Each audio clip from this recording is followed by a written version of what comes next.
ഒരിക്കൽ കൂടെ ഞാൻ എൻ്റെ കോഴിക്ക് അടവയ്ക്കാൻ പോവുകയാണ്.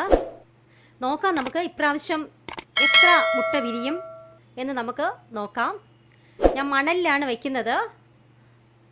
കഴിഞ്ഞ പ്രാവശ്യം ഞാൻ വച്ചത് ചകിരിയിലാണ്, ഞാൻ പറഞ്ഞു. അതുകൊണ്ട് എനിക്ക് രണ്ടും ഒന്നും മുട്ടയാണ് വിരിഞ്ഞ് കോഴിക്കുഞ്ഞായിട്ട് വന്നത്. പക്ഷേ ഞാൻ തോറ്റു കൊടുത്തിട്ടില്ല. പിന്നെ ഞാനിതാ വയ്ക്കുകയാണ്. മണലിലാണ് ഞാൻ വയ്ക്കുന്നത്. നമുക്ക് നോക്കാം. 12 മുട്ട വെച്ചു. ഇതിലെത്ര എണ്ണം വിരിഞ്ഞ് കിട്ടുമെന്ന് നമുക്ക് നോക്കാം. മുമ്പ് ഞാൻ മണലിലാണ് സ്ഥിരം വച്ചുകൊണ്ടിരുന്നത്. എല്ലാ കോഴിക്കുഞ്ഞുങ്ങളും നന്നായിട്ട് വിരിഞ്ഞ് വരുമായിരുന്നു. എല്ലാ മുട്ടയും വിരിഞ്ഞ് വരുമായിരുന്നു.